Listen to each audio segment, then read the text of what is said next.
मोहन की रिहाई पर बिहार की सियासत गर्म। गोपालगंज के तत्कालीन डीएम जी कृष्णैया की हत्या मामले में उम्र कैद की सजा काट रहे बाहुबली नेता आनंद मोहन की रिहाई आज सुबह सहरसा जेल से हो गई। आनंद मोहन की रिहाई पर बिहार में सियासत भी तेज हो गई है। विपक्ष और जी कृष्णैया की पत्नी उमा कृष्णैया और उनकी बेटी सरकार से इस पर सवाल भी उठा रहे हैं। अब इसकी सफाई देने के लिए बिहार के मुख्य सचिव आमिर सुबहानी भी आगे आ गए हैं। मुख्य सचिव ने कहा कि राज्य दंडादेश परिहार परिषद में गृह विभाग के अपर सचिव अध्यक्ष होते हैं, उसके साथ जिला जज भी शामिल होते हैं। इसके अलावा कारा सचिव, 2 जज और कुछ अधिकारी परिषद में शामिल होते हैं। परिषद ही कैदी कामकाज और उम्र देखते हुए रिहाई का निर्णय लेती है।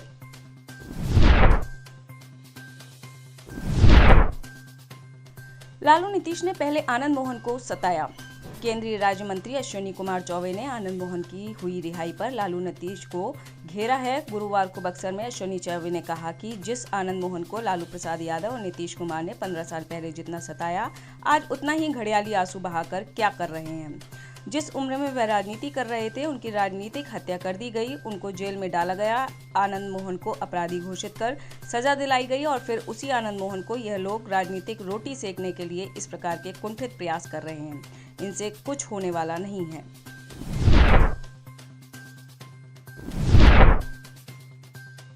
सूडान से दिल्ली पहुंचे भारतीयों ने सुनाई खौफनाक आप बीती। अफ्रीकी देश सूडान में छिड़े गृह युद्ध के बीच 360 भारतीय नागरिकों का पहला ग्रुप बुधवार 26 अप्रैल को भारत पहुंच गया। सूडान से वाया सऊदी अरब होते हुए 360 भारतीय नागरिकों का ग्रुप ऑपरेशन कावेरी के तहत दिल्ली के IGI एयरपोर्ट पहुंचा। सूडान से वापस आए भारतीय नागरिकों ने अपने अपने खौफनाक अनुभव को शेयर किया और उन्होंने अपनी आप बीती बताई।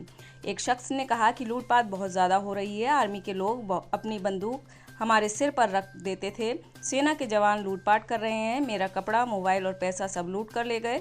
जब वहां पर थे तो हमें उम्मीद नहीं थी कि हम जिंदा वापस आ पाएंगे।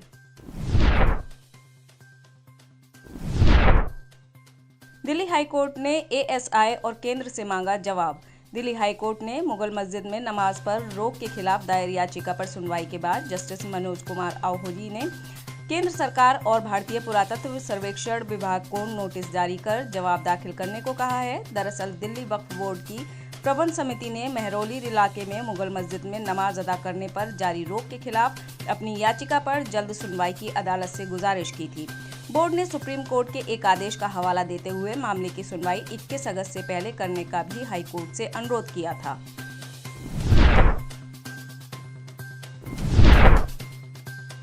टिकट के बंटवारे को लेकर दुविधा में बीजेपी।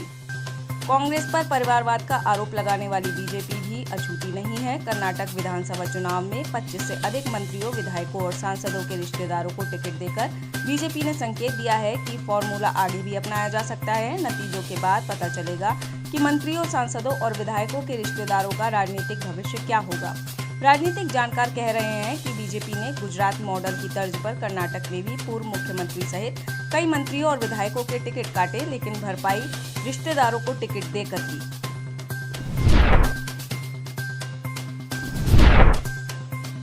कांग्रेस नेता अरुण यादव का बड़ा ऐलान। कांग्रेस नेता अरुण यादव ने ऐलान किया है कि उनकी पार्टी सत्ता में आने के बाद जातिगत जनगणना के आंकड़े जारी करेगी। उन्होंने सवाल करते हुए कहा, आखिरकार जातिगत जनगणना के आंकड़े सरकार क्यों नहीं बता पा रही है। इससे संघ और बीजेपी की नीयत साफ जाहिर हो रही है। कांग्रेस की CM चेहरे से जुड़े पत्रकारों के सवाल पर अरुण यादव ने साफ किया कि दिग्विजय सिंह भी कह चुके हैं कि कमलनाथ के नेतृत्व में ही सरकार चुनाव लड़ेगी।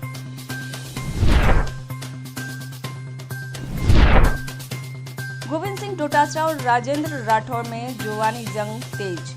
राजस्थान में नेता प्रतिपक्ष राजेंद्र सिंह राठौर पर लगातार कांग्रेस प्रदेश अध्यक्ष गोविंद सिंह डोटासरा हमला बोल रहे हैं, चाहे वह चुनावी मंच पर हो या कोई सभा। गोविंद सिंह डोटासरा राठौर पर हमला बोलने में पीछे नहीं रह रहे हैं। वहीं नेता प्रतिपक्ष भी पीछे नहीं रह रहे हैं। उन्होंने भी इसका जवाब ट्विटर के जरिए दिया है। वहीं अब सियासी गलियारों में ये हलचल है कि क्या ये चुनावी स्टंट है या कुछ और।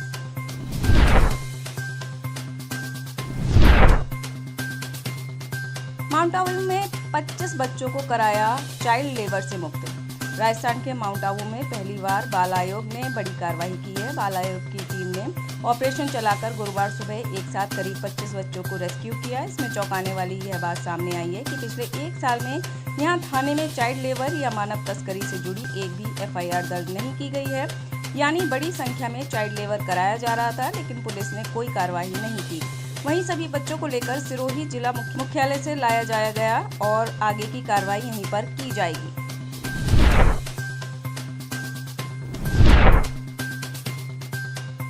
स्वर्ण पदक विजेता मुक्केबाज कौर सिंह का निधन। एशियाई खेलों के स्वर्ण पदक विजेता मुक्केबाज कौर सिंह का हरियाणा के कुरुक्षेत्र के एक अस्पताल में गुरुवार को निधन हो गया। कौर सिंह 74 साल के थे और कई स्वास्थ्य समस्याओं से जूझ रहे थे। उन्होंने जनवरी 1980 में एक प्रदर्शनी मैच में महान मुक्केबाज मोहम्मद अली का सामना किया था। उन्होंने दिल्ली में 1982 एशियाई खेलों में हैवीवेट मुक्केबाजी में स्वर्ण पदक जीता था। कौर सिंह को 1982 में अर्जुन पुरस्कार और 1983 में पद्मश्री से नवाजा गया था।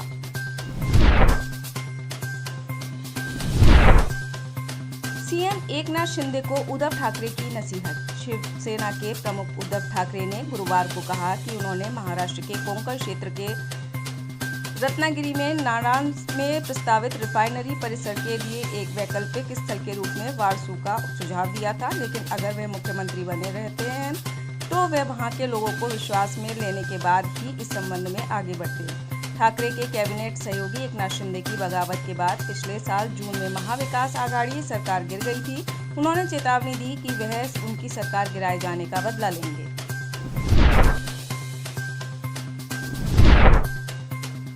मुंबई पुणे एक्सप्रेसवे पर 7 गाड़ियों की जबरदस्त भिड़ंत। महाराष्ट्र के खोपोली में मुंबई पुणे एक्सप्रेसवे पर 7 वाहन की जबरदस्त भिड़ंत हो गई। इस हादसे में 4 लोग घायल हो गए। इस हादसे के कारण एक्सप्रेसवे पर काफी देर तक जाम की स्थिति बनी रही। एक ट्रक के ब्रेक फेल होने की वजह से ये हादसा हुआ। एक अधिकारी ने ये जानकारी दी। पुलिस टीमों ने मौके पर पहुंचकर घायलों को अस्पताल भिजवाया। उन्होंने कहा कि मुंबई की ओर जाने वाले वाहनों का आवागमन कुछ समय के लिए प्रभावित रहा। हादसे का एक वीडियो भी सामने आया है। यह टक्कर इतनी जोरदार थी कि एक SUV एक सेडान कार के ऊपर चढ़ गई।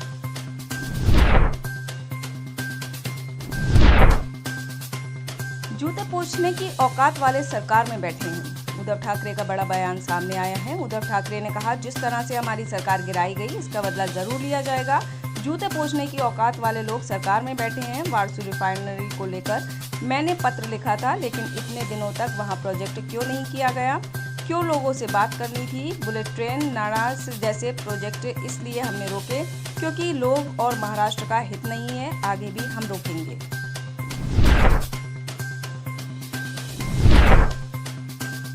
दंतेवाड़ा हमले के बाद बोले CM बघेल।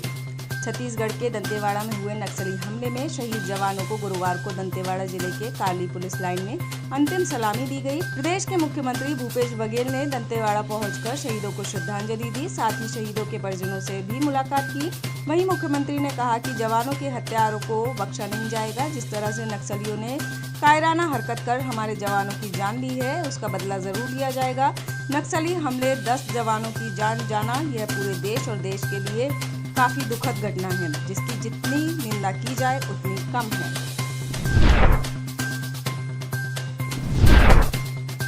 पुलिस कस्टडी में हुई आरोपी की मौत। छत्तीसगढ़ के बिलासपुर में पुलिस कस्टडी में आरोपी की संदिग्ध मौत हो गई। धोखाधड़ी के आरोप में पुलिस ने मंगलवार को आरोपी को गिरफ्तार किया था। बताया जा रहा है कि गिरफ्तारी के बाद पूछताछ के लिए आरोपी को थाने में रखा गया था। इसी दौरान उसकी संदिग्ध मौत हो गई। वहीं आरोपी की मौत के बाद परिजन इसे लेकर सवाल खड़े कर रहे हैं। साथ ही परिजनों ने उच्च स्तरीय जांच की मांग भी की है।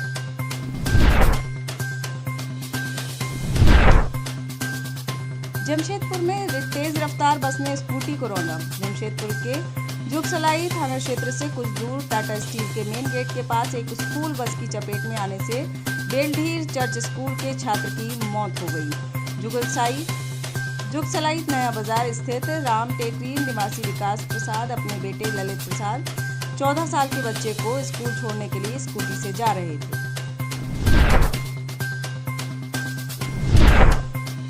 पाकिस्तान की पैसेंजर ट्रेन में लगी आग। पड़ोसी मुल्क पाकिस्तान में एक पैसेंजर ट्रेन में आग लग गई। इससे उसमें सवार कई लोग झुलस गए और कई की मौत हो गई। सूचना के मुताबिक इस हादसे में 4 बच्चों सहित कम से कम 7 लोगों की मौत हो गई। ये जानकारी पाकिस्तानी रेलवे ने गुरुवार 27 अप्रैल को दी। रेलवे अधिकारियों के मुताबिक यह हादसा दक्षिणी पाकिस्तान में कराची से करीब 500 किलोमीटर उत्तर में खैरपुर जिले में हुआ। यात्रियों से भरी ये पैसेंजर ट्रेन पूर्वी शहर लाहौर की तरफ जा रही थी।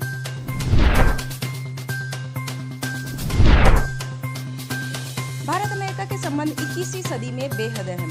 भारत में नवनियुक्त अमेरिका के राजदूत 52 वर्षीय एरिक गारसेटी ने भारत और अमेरिका के संबंधों को दुनिया के भविष्य के लिए बेहद अहम बताया है। गारसेटी ने कहा है कि दोनों देश कई मुद्दों पर साथ मिलकर काम कर रहे हैं और इससे पहले ऐसा कभी नहीं हुआ। यूएस इंडिया समिट के दौरान अपने संबोधन में गारसेटी ने कहा कि दुनिया में ऐसे कुछ ही संबंध हैं जो भारत और अमेरिका के लिए ज्यादा अहम है। बता दें कि अमेरिकी संसद की इंडिया कॉकस से अध्यक्ष रो खन्ना और माइकल वॉल्ट्ज ने यूएस इंडिया समिट का आयोजन किया था। इसी आयोजन में एरिक गारसेटी ने भारतीय मूल के अमेरिकी नागरिकों को संबोधित करते हुए कई ऐसी बातें कही।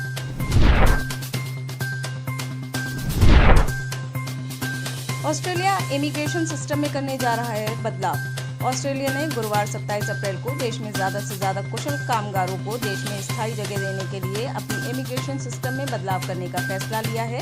उन्होंने इससे जुड़े प्रोसेस को कुशल कामगारों के लिए और आसान बनाने को लेकर प्रस्ताव दिया गया है। ऑस्ट्रेलियन ब्यूरो ऑफ स्टैटिस्टिक्स की एक रिपोर्ट के मुताबिक भारत से लगभग 4,39,700 लोग स्थायी प्रवासियों के नाते देश में काम कर रहे हैं। भारत ने इस मामले में चीन को भी पीछे छोड़ दिया है। वहीं ऑस्ट्रेलिया के इस फैसले से लाखों भारतीयों को फायदा पहुंचने की उम्मीद है।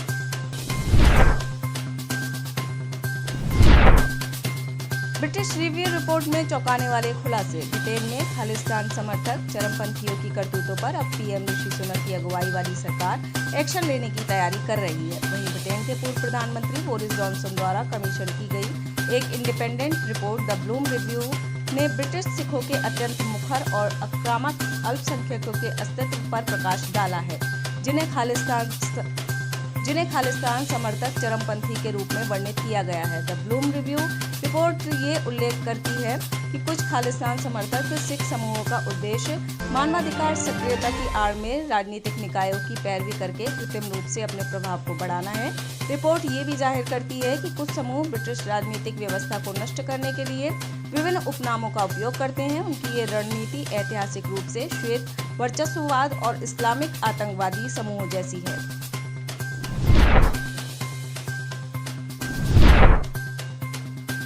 सीमा विवाद पर नहीं करेगा भारत की मदद। अमेरिका में कांग्रेस के भारतवंशी सांसद रो खन्ना ने कहा कि यूक्रेन में जंग के मद्देनजर रूस के चीन के साथ करीबी रिश्तों को देखते हुए इस बात की संभावना नहीं है कि भारत रूस की ओर एक सुरक्षित मित्र के तौर पर देखेगा। अमेरिकी नेता रो खन्ना ने मंगलवार को दोपहर में एक कार्यक्रम के दौरान पत्रकारों के एक समूह के साथ चर्चा के दौरान कहा कि कांग्रेस में भारतीय अमेरिकियों का लक्ष्य रिश्तों को और गहरा करने पर होना चाहिए। आप इस खबर के बारे में क्या सोचते हैं, हमें कमेंट सेक्शन में बताएं। साथ ही ब्रह्मास्त्र न्यूज को सब्सक्राइब और शेयर भी जरूर करें।